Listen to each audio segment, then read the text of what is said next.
Hello, hello.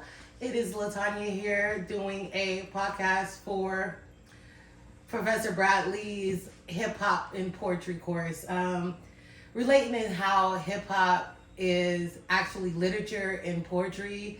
So, everybody in academia that got something negative to say about hip hop, just know that it's a part of the English department at UCLA. All right, I have two guests here that's going to help me prove this point. Um, L.I. the Mayor, no studio, known battle rapper, known artist, man, aka Mr. Pack a Lunch.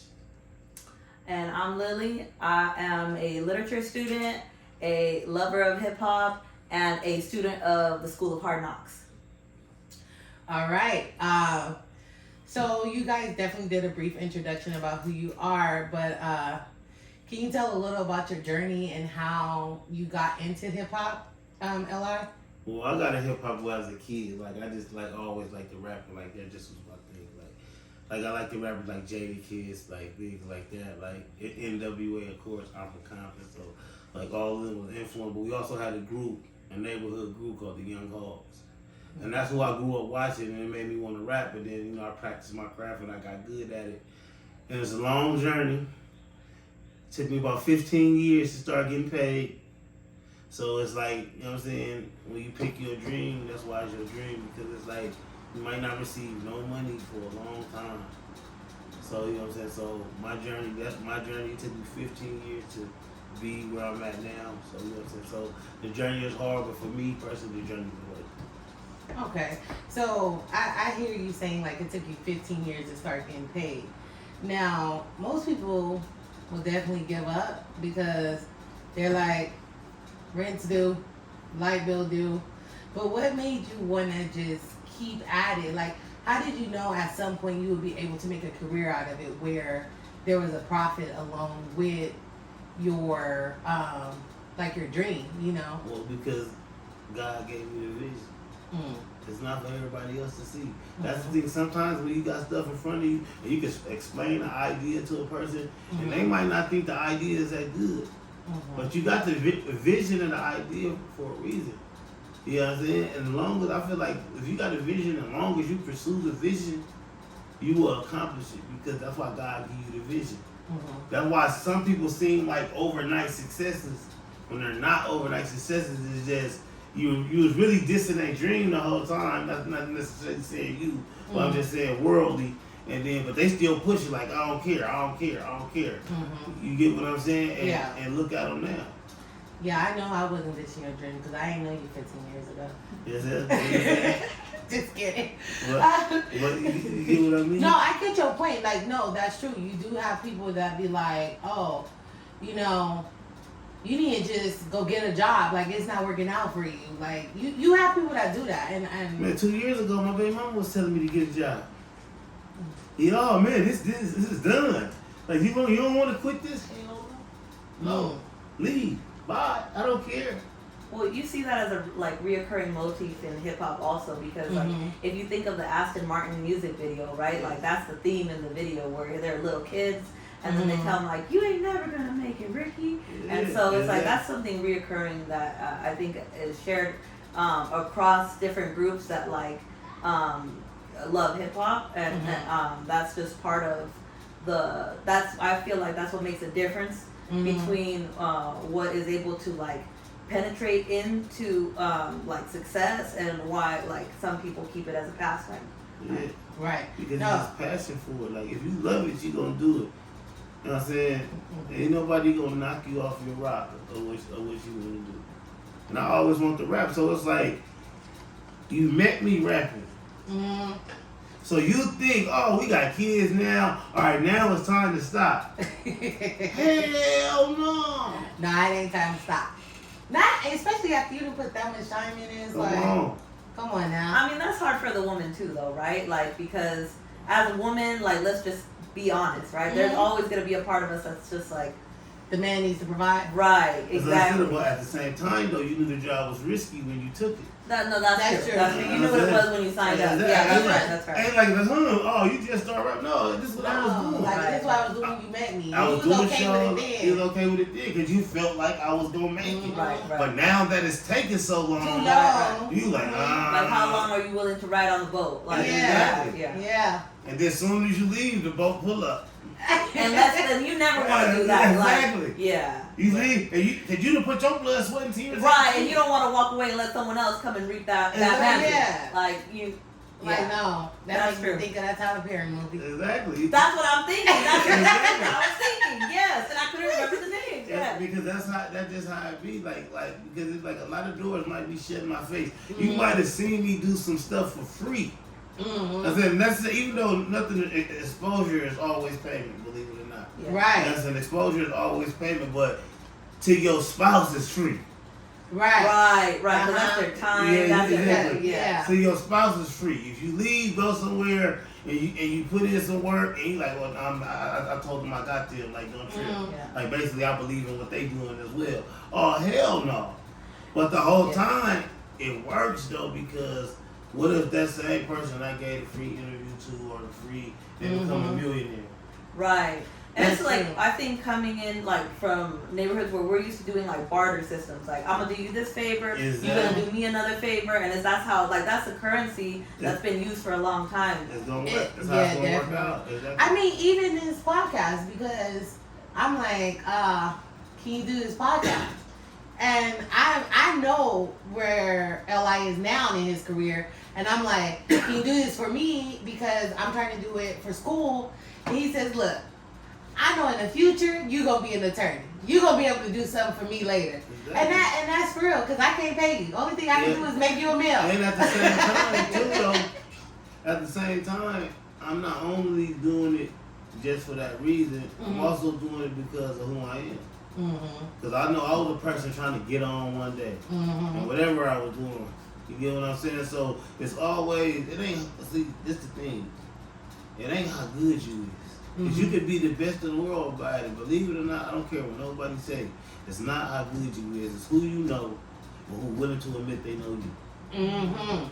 Yeah.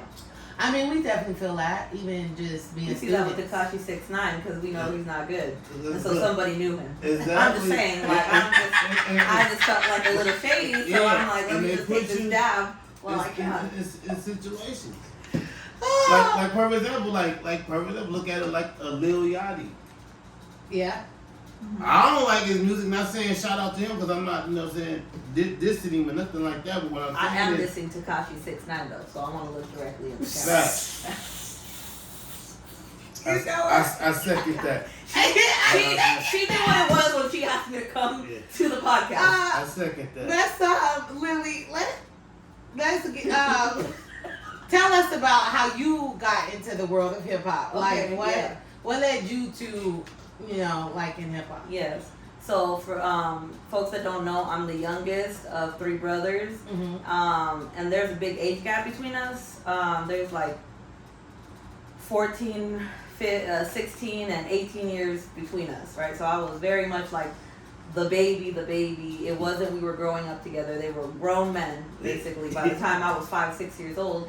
So I'm, getting picked up from preschool, and I'm listening to both Thugs and Harmony.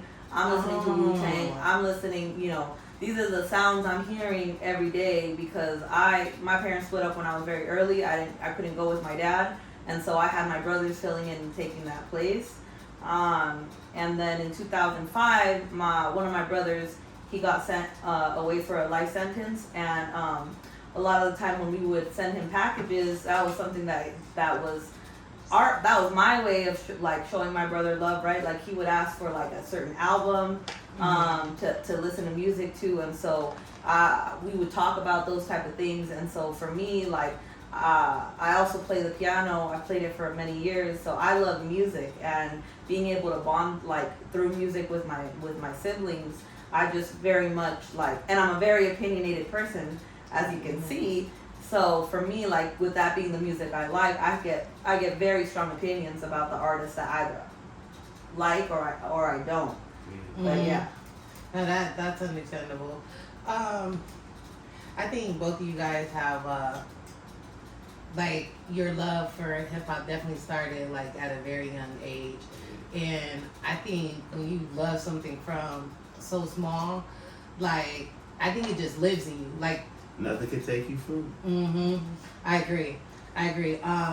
So I want to move on to talking about like influences and inspirations, which is like, can you share a particular line of a song or a verse that just kind of lives in your head rent free, like from an artist or or a piece of literature or anything that just kind of lives in your head rent free, and it just like You know, it's crazy. Like, cause I'm a battle rapper. So, no lie, like, it would be Tupac. First off, fuck, and a click you claim. Oh, you can say all the explicit words. Professor Bradley don't care. So, exactly. He said the word, Professor Bradley, we love you. So, when Pac started off, first off, fuck your bitch, and the click you claim. West side, when we ride, cause we click the game. You came to be a player, but I said, oh yeah. I said, oh, that stayed in my head really free. I think that's one of the the most disrespectful diss tracks, and like one of the most like recognized diss records. I would say it's between that and No Vaseline. I promise you. Yeah. You took the words right out my mouth. It's between that and No Vaseline. Yeah. That's why. No Vaseline was nothing nice. He said like nothing. And a close second, but like definitely not at the same level, would be Dre Day, fucking with Dre Day. But you know what? Like I love that song. I love Snoop Dogg's verse, but like I can't lie and be like it's at the same level of intensity that we see in the other two songs. Like even real Compton City G's though, I gotta, you know what I'm saying? Shout out to Easy for sure, because that's one of the, I think that's in the top 5 of disses to me. Personally, you know what I'm saying? That got to be on there. Okay. So the Tupac diss record lives in your head rent free. You have to make me get better of it. You like, you know what? Oh. We can get this disrespectful. Yeah, this the genre for me. Okay. Yeah, I like this. Okay. Lily, same question. Okay. I don't know, because I really do I love a lot of songs. Tupac, as you know, that's my favorite person on this earth. Rest in peace to my man. Love you, babe. If you're watching from Cuba. But If you're watching from Cuba, I'm keeping all theories as a possibility till different. But you know what? For me, it's probably gonna be Lil' Kim, Big Mama thing. I used to be scared of the dick. Now I throw licks to this shit. I tell you, when I heard that for the first time as a 14-year-old little shit, I was like, ooh! Couldn't tell me nothing. Like that was on the MySpace page. That was on everything. That was being quoted. I loved it, and I thought that it was so cool how bad she could be. I just thought that Lil' Kim was so like the shit. You couldn't tell me different. And so I've always loved like that Queen Bee. Me and Carlitos, my cousin, we both got Queen Bee tattoos because he loves Lil' Kim too. So we, I love it. I definitely think Lil' Kim like changed the way the females rap. I definitely think she did that. For sure. She definitely was like owning her sexuality. Absolutely. Explicit. And we know she was like hella down for Biggie. Like we need to just keep it up. Like Faith was the wife, and like I want to side with the wife, but like that was Kim's man. Like let's just be honest. I'm sorry. Like I'm not gonna lie. I'm not willing to lie on this podcast. You're so funny. Li, like, okay, so let's move on to lyrics. Like, I know you're a battle rapper, but when you're approaching how you're gonna go into a battle and what you're gonna say and your delivery, I remember being on the phone one time with your brother, and I heard you practicing in the background. And I'm like, what are you doing? He said, he practicing. I'm like, hey, he's saying some stuff. Like, and so like, what is your main focus when coming up with these lyrics and what you're gonna do in the battle? Well, it all depends on the. Obviously, every opponent is different. Mm-hmm. Every opponent is different. Yeah. It's like it just all depends. Like cause it's like I go and see like and decide what you gonna do. Mm-hmm. Like if you a gangster rapper, like how I'm a gangster rapper, you a gangster just like me. Okay, I already know what you finna do. You finna try to out gangster me. You finna try to say I don't do this and I don't do that. So you know what I'm gonna do to you? Mm-hmm. I'm gonna make sure how I show our life is the same. Mm-hmm. I ain't gonna even diss you really as much as you diss me. You get what I'm saying? But I'm still gonna be amazing. Right. Like if that makes sense. Like because it's like if we both come from the ghetto, we both come from the struggle. Mm-hmm. I don't gotta out ghetto you. Right. Because while you telling me I'm not, and I'm telling you you is, and we both are, Mm-hmm. that people are gonna be more perceptive to that. Yeah. You Yeah. know what I'm saying? Excuse me, got my tongue twisted. But look, that's what I'm saying. But like, say if I battle like a guy that don't like live the life I live, he's Right. regular like square. You know what I'm saying? But he probably up there rapping about how he shot a gun and he did this, or how he'll shoot me, or well, yeah, you ain't like that. Acting like T.I. son. Oh yeah, I'm finna break That you. lived in the gated community. Exactly. Like, I'm finna break you all the way down. I'm finna break you all the way down. Look, come in this place to you. Look, man. You can't say nothing to me. Yeah. Your life been wonderful. And then once you break that down, we see, especially like the battle rap culture, Yeah. because we come from, you know what I'm saying, the urban areas, from the streets, you know what I'm saying? So that's one thing they're going to say, well, yeah, if you ain't lived our life, you really don't to a certain extent, you don't want to hear. Right. But you got rappers that know that they're so amazing, Mm-hmm. that are square rappers. You know, but they know how to get in there and dress it up real nice and have you looking crazy. You be looking like, wait, like dang, like y'all riding with him? Yeah. Like, yeah, you ain't never read no book, you heard him. How do you feel about rappers like Lil Mabu right now that came out with that song Christian Rock? It just, all that be for like, that be for clout, man. That, to be honest, like, you know what I'm saying? But it might not be for clout. You never know, but you get what I'm saying? But people For gonna legal purposes, we don't know if it's for clout yet. Exactly.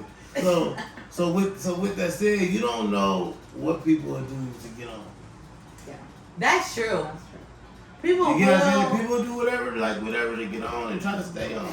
especially in this day and Like age. because it's like I'm even say this, and you know what I'm saying? Shout out Sexy Red, but the video got leaked. Yeah. I mean, we seen in Love and Hip Hop with Mimi, like they admitted later on that it was That- very much staged. It got It leaked. was We seen a whole staged. season where they were like, I can't believe it got lost in the airport. So Come on. No, in this day and age, especially when we got access to everything in the palm of our hand, right. people will do anything to trend for likes and comments. I mean, we see what they got Kim Kardashian though, because they're living the Her dream own now. family rich. Like her whole, she took one for the But whole look at team. this though. If he got leaked, this is what I'm saying. If he leaked it or whatever, or whatever, he leaked it or whatever. Mm-hmm. If you notice the person that's supposed to be leaked it, we don't even know who it is. Right. That's true. What Right. what does he have to gain? Come on. If I Right? got- What does he have to if gain If I to don't even? want my face show or nothing, what you done sold it to somebody else, that's the only thing. Oh, he sold it behind the scenes for such and such and such. But really, who really getting the money? You or really her? Her. Right. Yeah, that's true. Her. She's benefited off of the most. Yeah. If anything, I'm showing my face like, yeah, that's me knocking it back like that. That's true. Yeah, that's me. Any ladies want to holler, want me to, you know, Right. Right. you get what I'm saying? So I can have some notoriety. Yeah. Yeah. Yeah. I see that. I see that for sure. And I say, go ahead, you can put it up there. Just don't film your face. He get all of her. Don't film his face not one time. Come on, man. We all adults here. Right. I said, we all Okay. adults. We did camera phone. We did everything. Well, I know I have. I can't speak for everybody at the table. I can't speak for everybody at the table. Well, you and me both have 4 kids, so I can attest to that as well. Exactly. Like, You get what I'm saying? So, man, you know, if you do camera, whatever, you go. Wait, so That I'm face not, gonna swipe by at least one time. right. wait a right. minute. I'm not on social media, so I actually don't know what's going on. Yes. So you can't see his face at all. Nah, you see him taping it and doing the thing. Yeah. Wow. Man. And so like the discourse too in But how much did you has get to been see? like You know what about I'm her saying? song, right? And so we're like, we've seen it, and it's not what she's describing in the song. I mean, it's been like she's had people make memes about her, but it's definitely made her more of like, you're gonna recognize that name. Hey, you're but gonna at the know her same song. time, in them comments though, first Right. of all, I have to say this. They do not know what the hell they talk about. And what I mean is, I said Pound Town, you know what I'm saying? Yeah, right. I said my coochie hole pink, my booty hole brown. Yeah, Right. it is pink. If a person expect for a black woman outside to be pink, then something is clearly wrong with them. The comments are going wild. But either way, well, my point with that is that The point is because of those comments, even the people that are commenting negatively, her name is being streamed, her name It's is being looked trending. up in ways that it wasn't before. Some people They say loving her. They loving her. Right, They loving exactly. her. bad Because if you're not messing publicity with it, you is just won't good even comment. publicity. Like Right. some people Yeah. think like any type of recognition. Because it's is- always a situation, good or bad, what you Yeah. want to do next. Because people will pay to see you fucked up before they pay to see you. So now they're saying, she's pregnant with Drake. Like it's been. Drake, my man. Yeah. But even though she Look, after not, what he did but- with Adonis, you can't put nothing past that man. Like, I'm gonna just tell you that. I wouldn't be surprised. You just never know. You get what I'm saying? Drake? And then if from the looks of it, if you notice, it seemed like she popped up pregnant out of nowhere. Yeah. Wait, she really It is really pregnant? is like staged. Yeah, exactly. A 5-point plan. I'm telling you. You know what? But no, Eli is right. Like people will literally do anything for recognition, no matter what. Like they'll do, especially because the world has accessibility to it right in the palm of their hand. We see that in TikTok now because Yeah. people will put their whole life story on there. And a trying to person get- will get shot and will not dial 911. They'll be like, yeah, they got me, man. Right. They got me. Well, they're trying to did get that? they're trying to get another Plenty of 1,000 people- followers. plenty of people Yeah, Yeah. yeah. Plenty of people that got shot, they got on FaceTime On live. TikTok, you see girls talking about, I got my baby taken away, they this and this and that. I would never, on God, Yeah. a day on God's green earth living here, would put anything to that nature on social media for people to see. So Nothing's personal no more. So it's like the talent is being overshadowed by. I mean, if they do have talent, but some of these people don't even have the I'm talent. these days. gonna be honest. You know who got all the talent right now? Who? Right now, the Who? women.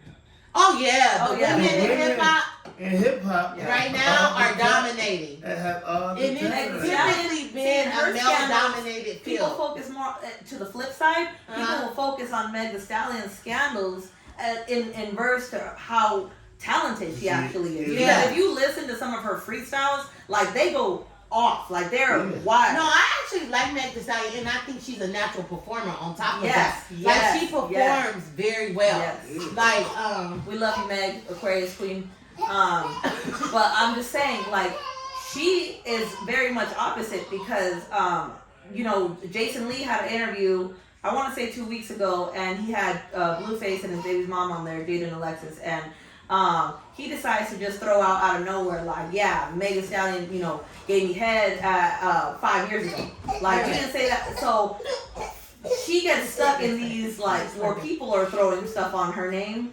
And so people will focus on, oh, she's this, she's that, because of Tory Lanez, like, Yeah. all these things. And I don't personally, I don't see folks having conversations about how talented she really is. Mhm. So that's frustrating, I would say. Well, that does happen because I think we live in a world where people would rather pray on your downfall and focus on negativity. And then, I mean, social media has yeah. given people so much courage to say the craziest shit. Yeah. That But the blade cuts on both sides, right? Like if you're not Yeah. talented, you can use that to your advantage to get publicity, to get people to know who you are. But if you are talented, people can use that to kind of like fog up the mirror to see that. Yeah. Yeah, I think you guys both make a great point. And then I want to move on to like the storytelling and the themes of hip hop.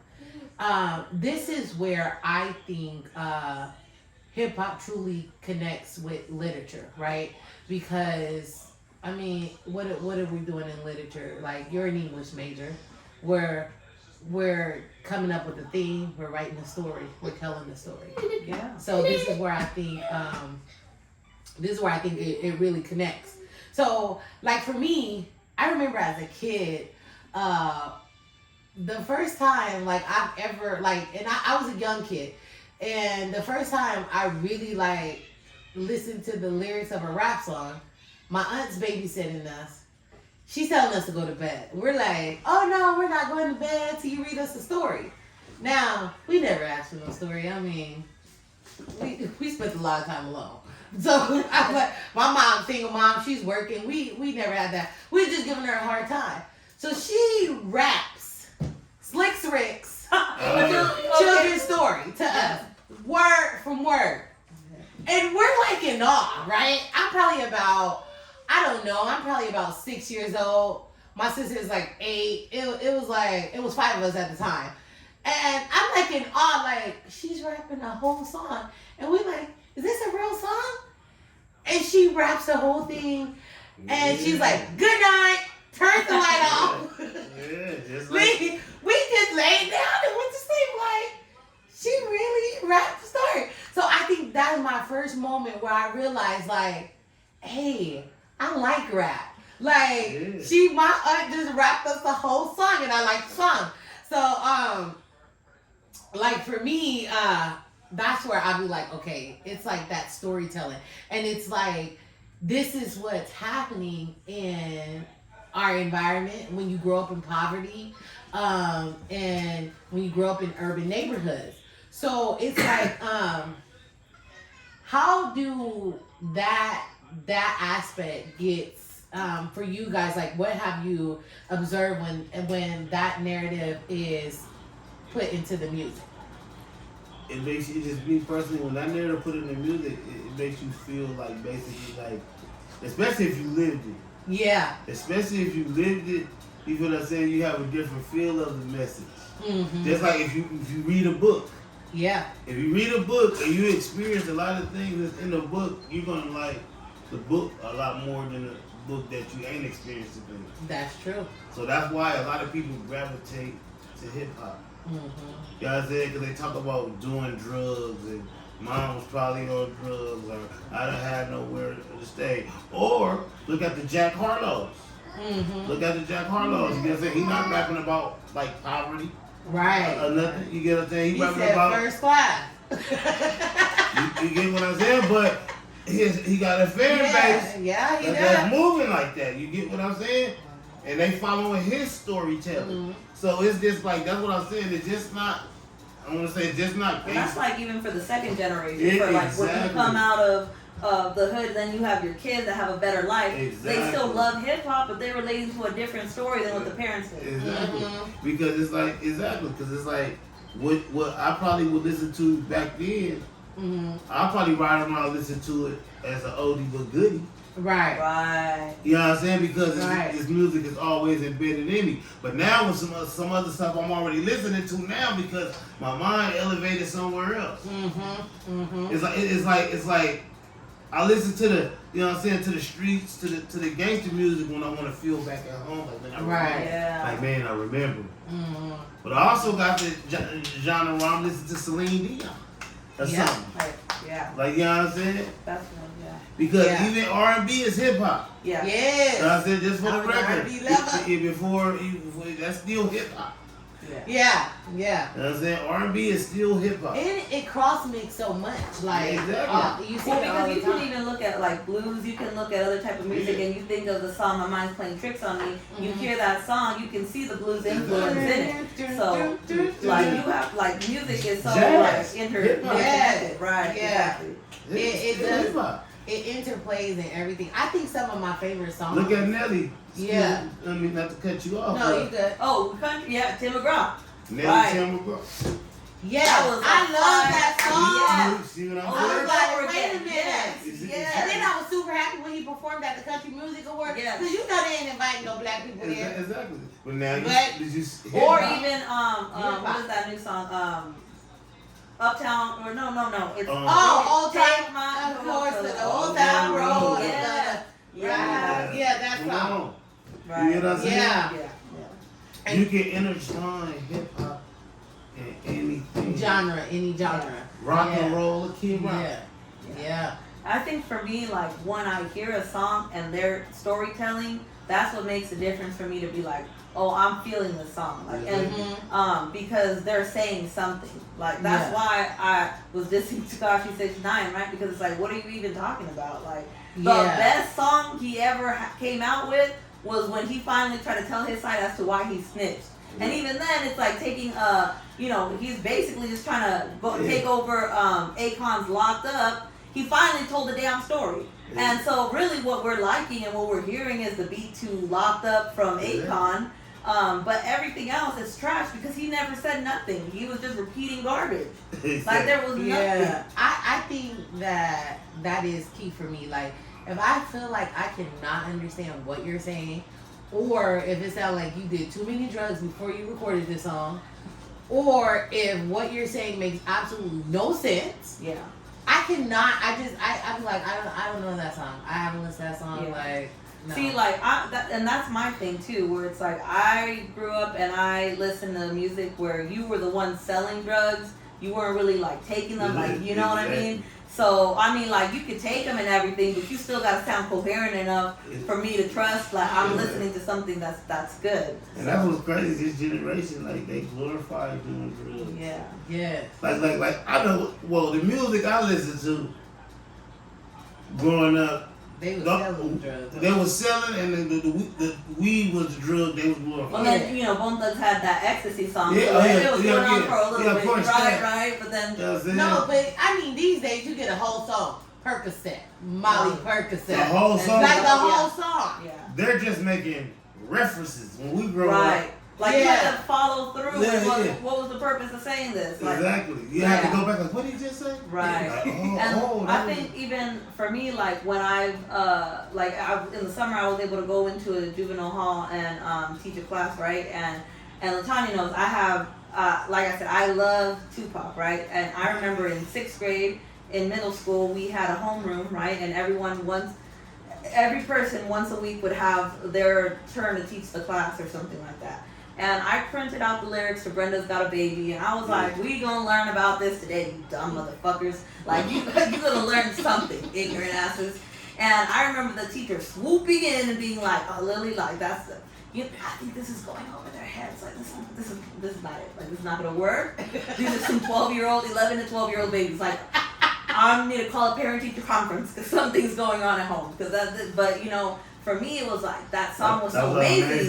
It was like, damn, like, how can we not talk about this, right? Yeah. And I can look back now and be like, well, that's why I'm an English major, right? Like, I heard this stuff and I was fascinated how he could, like, put that together and that story, right? And then it being true. And like, we hear Kendrick's Pain by Kendrick Lamar, where it's, like, very, a modern version of Brenda's Got a Baby. And it's like, as an adult, now you hear it and you're like, well, you know that's true, and that's what makes the song so good, right? And when I was able to work with students, being able to show them that, like that opened them up to talk about things that go on in their life. Then they're ready to look at poets, right? We can look at poetry because I could tell them, like, I have a list of Black and brown poets, and they're talking about real shit that's going on in the hood. As soon as they hear poetry, they don't want to hear nothing. They're not even willing to see this stuff that they could just as well relate to as in the song. But because we talk about these song lyrics and everything that happened, when I explained, well, this is poetry, this opened up their perception to be like, okay, well, I'm willing to hear about these other poets you're talking about. If you're telling me Tupac's a poet and I relate to that, now I can trust what you're telling me. It's not going to be like full of shit, right? Like, right. And so I think that's storytelling is everything because that's going to change someone's whole world. Because Biggie was a great storyteller. He was. And that was even like Tupac's advice to him, like, your lyrics are spot on, but like your presence is not there. Some of it, like, it's too much. Like, you're telling so much story, it's going over some people's head. You have to dumb some of it down because Tupac could have been just as much into it, right? And he knew how to balance things. He could have been just as much as intricate. Cause I definitely think, like, I went to the Tupac Museum and I saw some of his very early writings, and I was like, he was definitely intelligent beyond his years. I definitely think that. So I think I want to move on to language and wordplay, right? So I think this is where I feel hip hop connects with poetry the most, because when we think about the metaphors, the similes, the wordplay, and just even the structure of like the way that lyrics are written, and then the structure of how a poem or something is written. I think it's like that same flow, right? So like how important are the elements of wordplay, like metaphor, similes, are in the lyrics, like for you guys, like Well, in the business I'm in, hmm it's real important. okay, Yeah, me personally, like, I'm a punchline rapper. yeah, So you'll find me doing a lot of comparisons. hmm But at the same time, I take angles too. hmm Like, so, like, to break you down. So it's like, I like to try to talk about your life uh-huh. to make the other person really look like, make it feel like they there. Mm. Like, you know what I'm saying? So, especially in cadence is very important. Because the crazy part about it, I would have it in my head a certain way. Mm-hmm. And if I'm rapping it on the stage and I say it the wrong way, Mm-hmm. it mess up the whole thing. Yeah, yeah. Like Especially it'll make me rap. stumble, stutter. Like I would have to start over, get the cadence back, and then I'd be able to like get back in pocket, Yeah. like how I was. You know what I'm saying? So delivery Mm-hmm. is very important. Cadence, very important. Similes, of course, very important. Mm-hmm. Because, like I said, with the punchline, that's very important because it's like if I could compare something to something that you do every day to everyday life, Right. it's gonna make it even more amazing. Especially when you know what I'm talking about. So, like for me, that's what's real important to me. Like, What's one of your coldest punchlines you feel like you've ever delivered in a battle rap? Look at the joy in that man's face. He was like, I was waiting for something like this. Let me just drop something right now. Oh, I told the dude, I said, hey, yo, bitch, she not real at all. She let any nigga drill them draws. She had to call up Donald Trump for what? Just so they can rebuild her walls. Listen, yo. Oh! I hope she wasn't in the audience. I was like, Oh, yeah. She was standing right next to me. Ah, man! Yeah. I don't even look at her face. Yeah. She's Yeah. like, they had to be rebuilt my wall. She said, you had to call up Donald Trump for what? Just so they can rebuild her walls. Listen. that's hard. Yeah, you know, Woo! you gotta talk to them crazy, man. You gotta talk to them. At this point, never date a battle rapper because they're going to come for your mama, your wife, your children. Nobody's safe. Nobody say, hide your kids, hide your wife. Lily. No, I think for me it's really important, like super, super important, right? Because when I hear a song that has like a line like that, to me, like it brings a smile to my face, right? Like, Yeah. 'cause I think, damn, they're smart. Like that was good. Like, That was and really you'll replay, good. That's what those are the type of songs that you'll And it's replay in funny. your head. It's Cause funny, like, right? he crazy. Like, I can't believe he said that. For me, Now you that's gonna have me sitting in class tomorrow like they had to call Donald Trump. yes. But Lily, even when you, because I know you're a writer, so even when you're writing your pieces, Yeah. you know how. Yeah, I mean, like I'd say, like with like when I write poetry of my own, I'm looking at things. I'm trying to express how I feel, right? Like thinking of Like with certain words, huh? right? Yeah, Yeah. like coming into UCLA. Like I remember I wrote a poem once, and it was like I was in, you know, I'm in the English department, right? So most of my classes are not like Professor Bradley's. It's like it's hella white kids, right? And we're doing like. And hella annoying.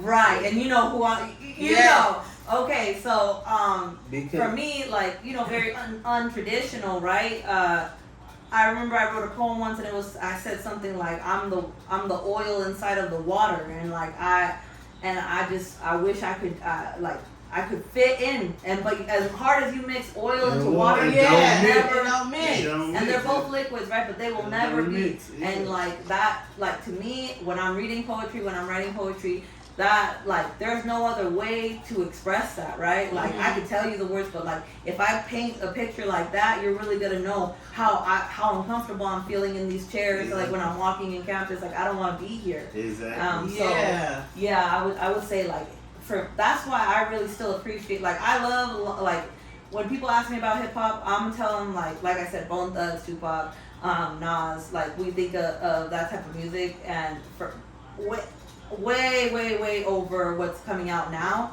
But I have a lot of love for like underground hip hop, so like Psycho Realm, Jedi Mind Tricks, Immortal Technique. I heavily respect it because if you hear their lyrics, that's all you're getting. Like you're not getting that's craft right there. Yeah, you ain't getting no bubblegum rap. Right, exactly. No bubblegum.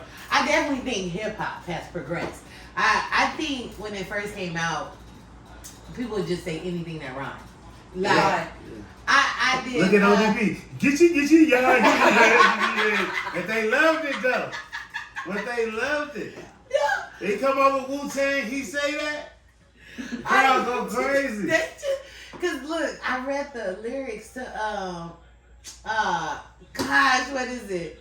What's that song? It's that's the goodness, I can't even think of it. But I was like, this man is saying any and everything. It didn't make any sense. He was just saying anything that rhymed together. And I was like, the one we did in class, like, these are the bricks. Oh yeah, that's the breaks. That's the breaks. He's like, said something about the IRS and when you claimed your cat. And I'm like, what? He said, ski bop bop bop. Who we do? But guess what? America, we love you. That's the breaks. I'm like, what the? So when I read those lyrics, I was like, what is he talking about? And in that moment, I realized, I said, he's just saying any words that rhyme together. But I think now, like, hip hop is definitely progressed. It's evolved. Yeah, it's definitely evolved from, let's just say, I don't know, any and everything, just because they rhyme together, whether it makes sense or whether it go with it or not. Like, it's definitely progressed. And I also think it's progressed like on a global dimension, right? Yeah. So I did some stats where I saw that hip hop was the #1 downloaded genre, like globally. And so like knowing that, how do you see the interplay between local cultural narratives and universal themes that hip hop addresses? I feel like I'm split between that, right? Because I think if you produce some bubblegum hip hop, it is a lot easier to be palatable globally, right? People are willing to. Like we think of Snoop Dogg and Katy Perry, California Girls, for example, right? That could easily be downloaded 1,000,001 times.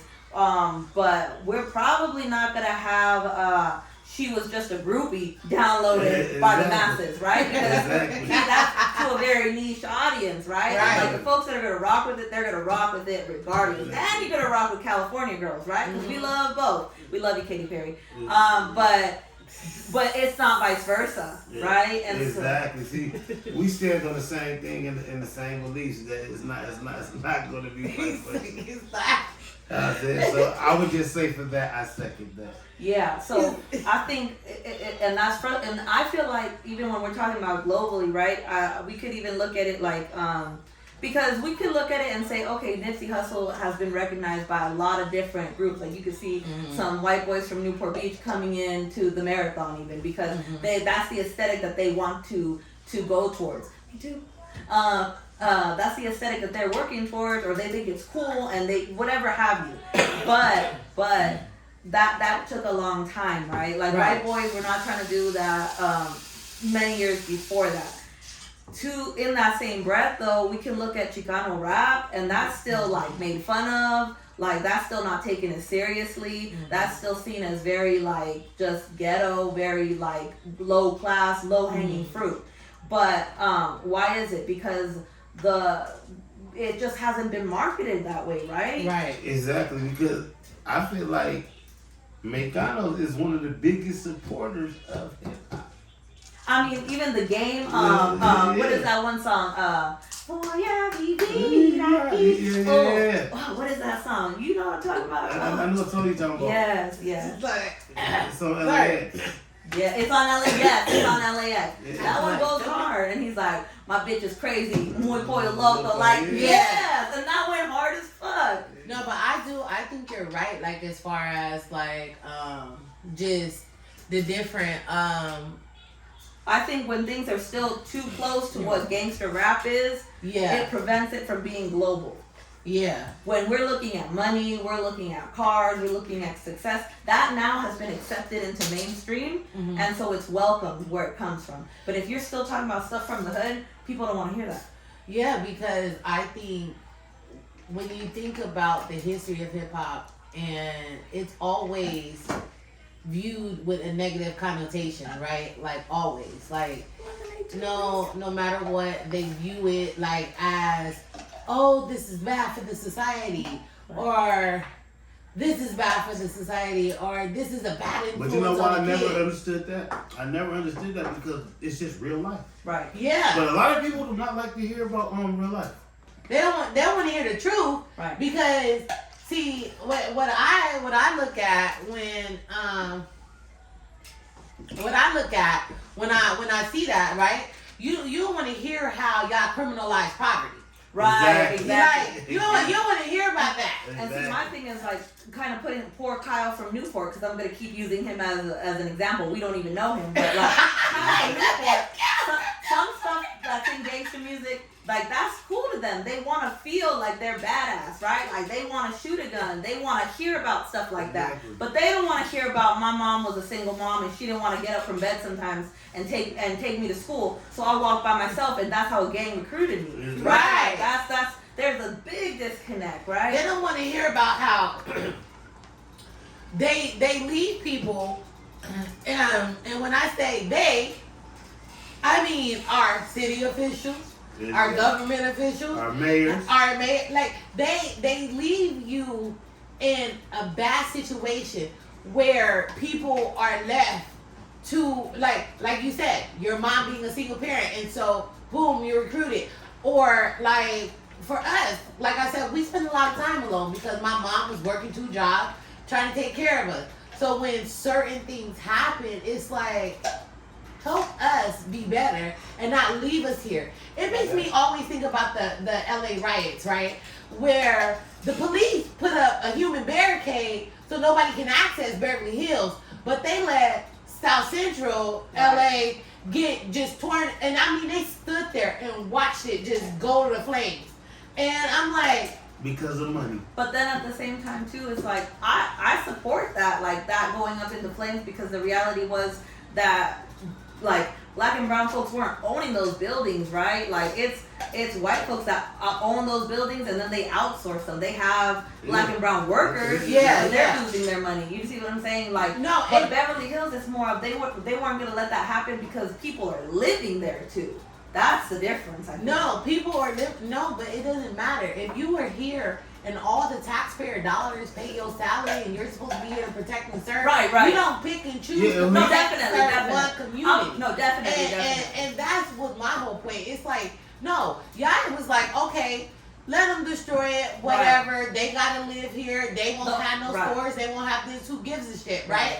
But oh no, the only people that built it were the business owners. Yeah, but like no, and they have the right to feel that because they didn't give a shit about the people in the communities that they're serving. They didn't. But to your point, absolutely, because they didn't care about how folks, residents in those neighborhoods' livelihood were going to be affected from having to go and get toilet paper, water, X, Y, and Z. Right. And so they were keeping, but that's why I'm saying the owners, people could own something in Beverly Hills and own something in South Central. They're only going to protect Beverly Hills because the owners still live there.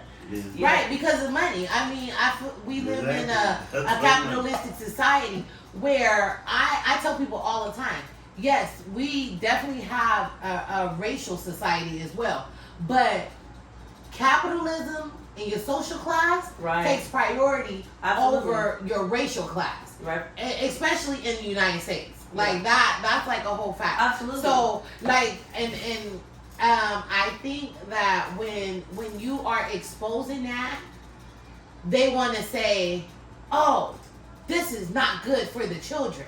Right. But you got some goddamn rock songs. Right. And some, and they be saying some crazy shit and in some of these songs. That be suicidal. Suburban neighborhoods, though, right? And they ass grew up, and they went to a private school, right. and they did all these things. Right. But it's okay for them to get on here and say this crazy ass shit about, I want to kill my mom, I want to kill my dad. Right. But it's not okay for me to talk about how dangerous it is for me to walk to the store in my neighborhood. Or how I had to sell drugs to survive. Right. Because you don't got no jobs over here for me. Yeah. And I think that's like a really important point you make, and you can see that like in the map of LA because it's such a racially like localized area, right? Mm-hmm. Like we think of my family's from like MacArthur Park, Grand Park area, and you have right there, that's like Salvi's right there. You have Filipino Town next door. You have East LA. You have Watts, South Central, right? And you have these areas, but you also have places like Ladera Heights, Baldwin Hills, that's like the Black Beverly Hills. You have places like Whittier and Downey that are like the Mexican Beverly Hills. So to your point, like race is very prevalent, but class is gonna overpower it. Right? Yes. So when these songs are coming out, they're coming out from suburban neighborhoods. Nobody's questioning Ken or Kyle from Newport Beach, right? Like, he can do whatever the fuck he wants and talk about how he's gonna kill everybody. I'm gonna say something that always sticks with me. Like this quote lives in my head rent free. You know why you see so many movies about the end of the world? It is easier to imagine the end of the world than the end of capitalism. Exactly. That is a fact. And that's just because we're very me-centric, right? Like, me. We don't think of us as a community. We don't think of us as a collective, right? Like, if it's not benefiting me, why would I do that for you? Right. And it's that's why, like, I feel like as someone that is strongly against capitalism, it's too much in our human nature to be so, like, centered in ourselves. It's too much to be like, it's too much to be equal. People don't want to give up power. Exactly. When you have money, you have power. So I think that they are okay with making money off of hip hop, right? Right. Like when you think about, I mean, I think Kanye is crazy. Don't get me wrong, but I do think the man was a lyrical genius. Yeah. About the college dropout, like people need to like the industry, and I think it's okay for them to make money and to be like, oh, you know, I'm gonna make money off this hip hop artist, but now I don't want my kids to listen to it because it's not right. good. Or there's even labels that like it might be a black or brown kid that's coming from a suburban neighborhood, but they need to market him so he looks more like a thug because that's what's trending right now in this moment. Yeah. And so they're not looking at artists like people. They're looking at them like stocks and trades and as an image. Right. As an image. That is true. All right. I think this has been an amazing discussion. Oh yes. I shouldn't be getting an A. But so I want to give you guys the opportunity to put any like closing remarks, and then Li, if you could spit a little bit for us on here. Oh yeah, man, I could do a little something, man. On Instagram, Li_the mayor, Facebook, Li_the mayor, Twitter, Li_the mayor, Snapchat, everything, Li_the mayor. Okay. I got some bars for it. Let me see what I'm gonna say. I say, I remember being broke, losing all my money in the crap game, found a new hustle, making money in the rap game. Bored in the years of the 80s, that's when crack came. Came from my mama, so I learned how to stack change. Mama told me, make money, get your hustle on. I wasn't born with a funny, I was born with a hustle bone. Young nigga trying to get major rank. My name ain't Wood, but I want all the bank, so you better check my stilo. With a Desert Eagle or a Rockefeller, Papa Fella, like Benny Siegel. Everybody says me good in my life, cause I sag real low, I got the hood in my life. So I'ma get mine and watch how the day go and let my cheese stack y'all just like Legos. Woo! Back on his metaphor. He said I wasn't born with That's exactly what I was I was born with a Okay, I hope that's not trademark, cause that just might be my next step. It's like, woo! That was good. Hey, I like that. I like that a lot. You know what? That's one of those My lines that I'm name saying. ain't Louis, but I want all of it. Yes. You know what? Li, you did your stuff. I like that. You better get an A. All right, Professor Bradley. All right. See you. You got? You don't got nothing, Louis? No. I thank you for having me. This was a great time. Yes. I want to thank both of you guys really for coming through and being a part of this. I really appreciate it. I thank you guys from the bottom of my heart. Thank you. Oh yeah, that's love for sure.